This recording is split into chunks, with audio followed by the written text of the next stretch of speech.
영화에서나 봐온 좀비들이 실제로도 나타날 가능성이 있다는 얘기에 대해서 혹시 들어보셨나요?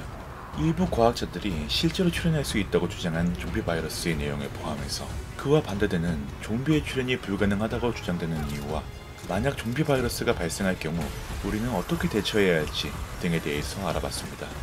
궁금하신 분께서는 영상을 통해 만나보세요.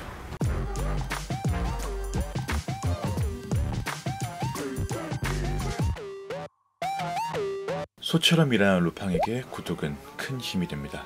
여러분이 영화를 통해 알고 있는 좀비라는 단어는 보드교의 전설에 나오는 움직이는 시체라는 말에서 유래되었습니다. 또 콩고에서 신을 일컫는 은잠비나 숭배의 대상을 일컫는 좀비라는 단어에서 유래했다고도 합니다. 오늘날 여러분이 자주 접하는 좀비는 좀비 영화의 시초라고 할 수 있는 살아있는 시체들의 밤에서 시작되어 시대를 거듭하며 점차 그 형태가 오늘날에 가깝게 진화해 왔습니다. 그런데 대부분의 과학자가 좀비 바이러스는 있을 수 없다고 말해왔던 과거와 달리 가능성이 전혀 없는 것은 아니라고 주장하는 과학자들의 이야기가 있습니다. 또 바이러스와는 다른 양상으로 실제로 좀비화가 진행된 일부 사례들도 있는데요. 사람이 좀비화가 된다고 주장된 배경에는 어떤 것들이 있고 만약 좀비 바이러스가 발생한다면 여러분은 어떻게 생존해야 하는지, 또 반대로 좀비 바이러스가 발생할 수 없다고 주장되는 견해까지 한번 다양하게 살펴봤습니다. 차례대로 확인해 보겠습니다.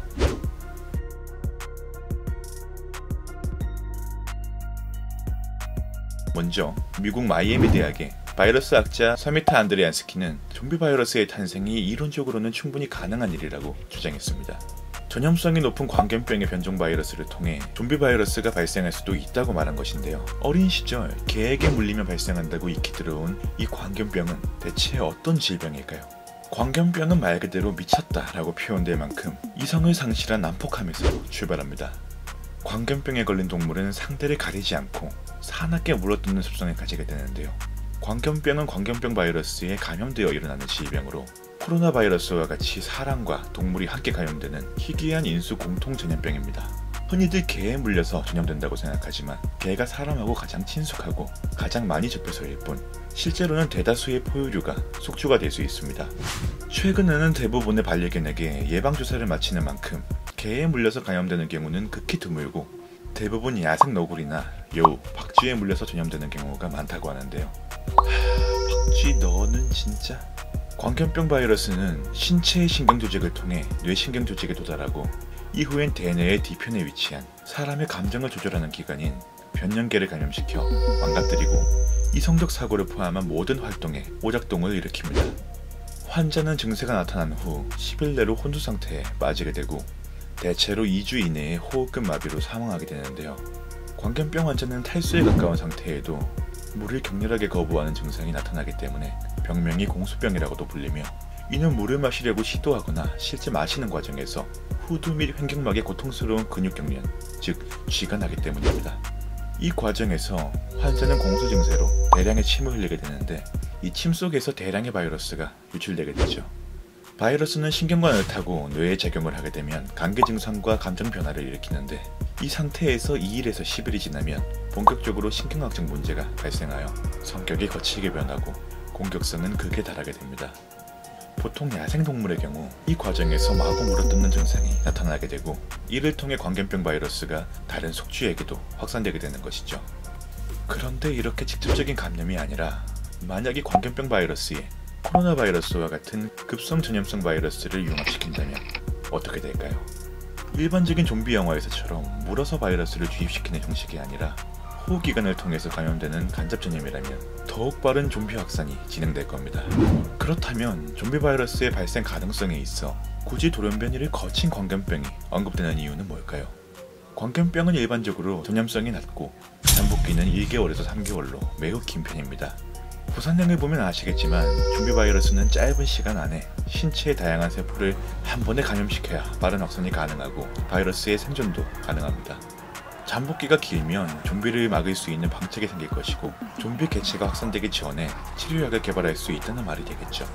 과거 영국 옥스퍼드 대학 수학과 토머스 올리 박사의 주장에 따르면 잠복기가 없는 좀비 바이러스가 출현할 시 인류는 단 4일 만에 멸망하게 될 것이라고 설명했습니다. 그래도 다행인 건 광견병이나 독감, 뇌염과 같이 본질적으로 다른 계통의 바이러스들이 자연에서만큼은 간단히 혼합되지 않을 것이라고 말한 것인데요. 혼합 바이러스의 창조는 이론적으로는 가능하지만 현재 유전공학 기술로는 극히 어려워 이들 모두를 조합할 경우엔 죽은 바이러스를 얻을 가능성이 크다고 하며 이것이 바로 좀비 바이러스 탄생의 한계라고 말합니다.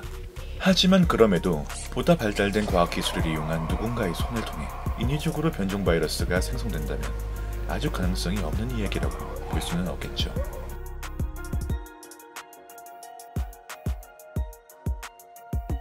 돼지고기를 통해 전염되는 기생충 중에는 사람의 뇌 안에서 살 수 있는 낙미충이라는 녀석이 있습니다. 이 낙미충은 감염된 돼지고기를 덜 익혀 먹는 경우 전염이 되는데 이 녀석은 안구, 척수, 뇌에 기생하며 중추신경계에 심각한 손상을 입히게 됩니다.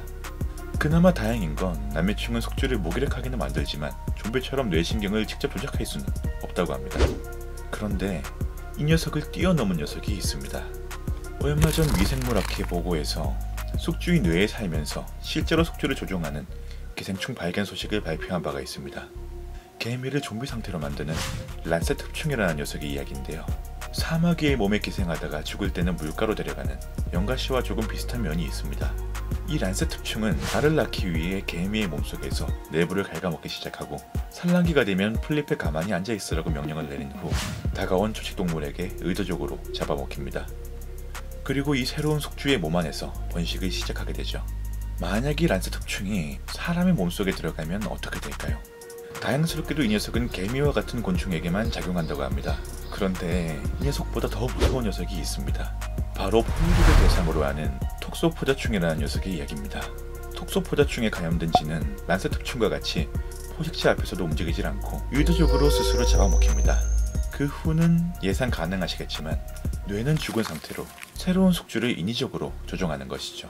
사람이 감염되는 경우엔 신경계가 손상되어 전신경련과 뇌수종이 일어나면 물론 실명에까지 이르게 된다고 하니 이 녀석이 얼마나 무서운지 예상할 수 있습니다.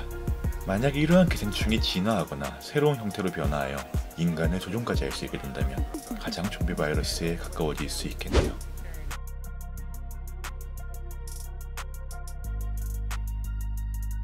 앞서 말했듯 과학자 대다수가 비록 죽은 시체가 좀비처럼 살아나는 것은 불가능하지만 신경계를 공격하는 바이러스가 뇌를 파괴하고 좀비처럼 무의식적으로 행동하게 하는 것은 상상해 볼 수 있다고 말했습니다. 그런데 바이러스가 아니라 뇌 수술과 약물을 이용해 사람을 영혼이 없는 좀비처럼 만든 역사적 기록들이 있습니다. 1940년대 후반 포르투갈의 신경외과 의사 안토니오 모니스는 2만 명의 환자에게 전두엽 절제 수술을 감행해 1949년 노벨상을 수상한 바가 있습니다. 해당 수술은 눈 밑으로 칼을 넣어 뇌의 전두엽 일부를 파괴하는 것인데 우울증이나 정신분열증 같은 정신질환을 치료하기 위한 목적으로 사용되었습니다. 비록 좋은 취지로 했던 수술이었고 수술받은 환자들은 확실히 병세가 나아졌지만 이들은 자발성과 창의성이 약화되고 인격까지 난폭하게 변하는 등 부작용이 너무 심해 해당 시술은 1960년대 이후 사라지게 되었습니다. 이와 같이 고등한 정신활동을 맡은 뇌의 전두엽이 망가지면 자아가 상실되며 좀비 같은 행동이 나올 수 있다는 것입니다. 좀비 목격담은 오랜 기간 세계에서부터 존재해왔고 사람들은 이러한 현상이 부두교 주술사의 저주로 인해 발생했다고 믿고 있었습니다. 하버드 대학교의 데이비스 교수는 이에 대한 이야기가 허구임을 입증하고자 했고 사람을 가사 상태에 빠뜨리는 약물을 이용한 것이라는 의구심을 통해 연구를 진행하게 되었죠. 그는 오랫동안 부두교 신자가 많은 IT 지방에서 부두교 주술사 8명에게서 각기 다른 좀비를 만든다는 좀비 묘약을 구해 성분 분석을 진행했는데 해당 좀비 묘약의 성분들은 각기 조금씩 달랐으면서도 공통적으로 보고의 독인 테트로도톡신과 자이언트 두꺼비의 침, 그리고 동물풀이 포함되어 있었다고 합니다. 데이비드 박사는 좀비를 만드는 첫 번째 비밀이 테트로도톡신에 있으리라 확신하게 되었죠. 이 테트로도톡신은 근육세포에 있는 나트륨 이온 채널을 차단시켜 근육과 신경을 마비시키는 독극물입니다. 이 독에 중독된 사람은 근육이 마비되어 몸을 움직일 수 없게 되고 신경도 마비되어 온몸이 감각을 잃고 혀가 꼬여 말을 제대로 할 수 없게 되며 결국에는 호흡이 정지되어 사망에 이릅니다. 우리나라에서는 남이 널어놓은 보고포를 몰래 훔쳐먹다가 이 테트로도톡신에 중독되어 죽은 사람들이 종종 발생하고 있죠. 그런데 테트로도톡신의 양이 시세량에서 조금 못 미치는 경우에는 가사 상태에 빠졌다가 극적으로 살아날 수도 있는데 이 경우 마비의 결과로 근육이 뻣뻣해지고 탄소 부족으로 뇌가 손상되어 기억과 언어 능력을 상실하는 경우가 종종 있습니다. 데이비드 박사는 이 테트라도톡신 중독 증상이 좀비와 비슷하다는 것을 근거로 좀비를 만든다는 주술사의 묘약이 테트라도톡신의 양을 미묘하게 조절해 죽지 않을 정도로만 함유한 것이며 가사 상태에서 깨어난 이들에게 있어 자이언트 두꺼비와 동물풀에 존재하는 환각 성분이 환각을 보여주게 되는 것이라고 주장했습니다. 고로 이들은 자유의지를 상실한 채 명령을 내리는 주술사의 의도대로만 움직이는 일종의 살아있는 인형이 되는데 이것이 전해져 내려오는 좀비 전설의 실체라는 것이죠. 실제로 좀비가 되어 발견되었다는 사람들의 대부분이 열악한 농장 등에서 노예처럼 일하는 경우가 많았습니다. 가혹한 노동에 있어 자유의지를 상실한 노예들을 복종시키는 만한 방법이 없었을 것이고 혹 죽더라도 이미 한번 죽었던 사람들이니만큼 추후 관계에 문제가 될 소지가 없었을 테니까요. 실제로 이를 불신했던 미국의 생리학자 로이진 박사는 해당 사실이 틀렸음을 입증하고자 쥐와 레서스 원숭이에게 좀비 묘약을 먹인 사례가 있습니다. 그러자 쥐와 원숭이들은 혼수 상태에 빠져들었고 이들은 24시간이 지난 후 외부 자극에 반응하지 않고 살아있는 좀비 상태가 되어 있는 것을 확인했습니다. 묘약으로 좀비를 만들 수 있다는 데이비드 박사의 주장이 이중되게 되는 순간이었죠.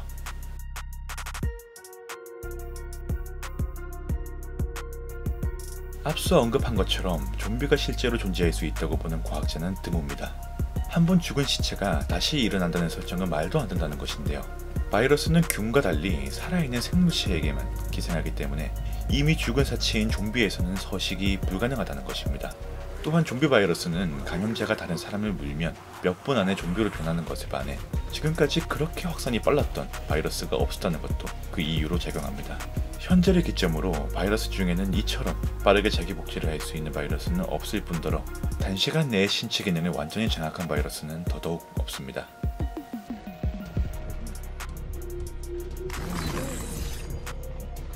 일반적으로 영화에서 나타나는 좀비는 감염될 때부터 살점이 떨어져 나갈 만큼 물어뜯긴 상처와 온몸 곳곳에 썩은 피부를 드러내고 있습니다.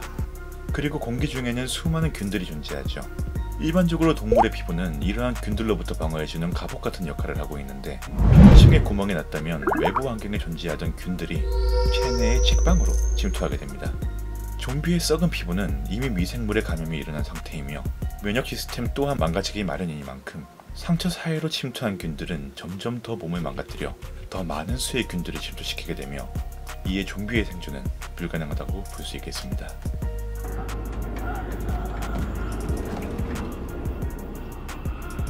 몸 속으로 침투한 균은 신체 내부에 있는 장기들을 감염시키기 시작하여 손상을 일으키는데요. 식도, 위, 간, 폐 등의 손상은 호흡장애를 일으켜 장기에 공급되는 산소 농도 또한 급격히 떨어뜨립니다. 뇌에 공급되는 산소량이 낮아지면 판단력과 운동 능력을 상실하게 되고 자극이 없을 때 멍하게 걸어다니거나 영화 속의 좀비와 비슷한 멍한 상태가 되는 것이죠. 산소 부족은 간과 근육으로부터의 에너지 공급 또한 차단하게 되는데 이 상태가 되면 젖산이 체내에 축적돼 몸의 산성화가 진행되어 운동 능력은 급격히 떨어지게 됩니다. 이 상태가 되면 부산행처럼 빠르게 뛰어다니는 좀비의 운동 능력을 갖는 것은 더더욱 불가능하다고 볼 수 있다는 것이죠. 이러한 사실들에도 불구하고 정말 만약에 정말 불가능에 가까운 확률을 뚫고 좀비 사태가 발생한다면 우리는 어떻게 해야 될까요? 해당 내용에 대해 알아보며 오늘의 자료 마무리하겠습니다.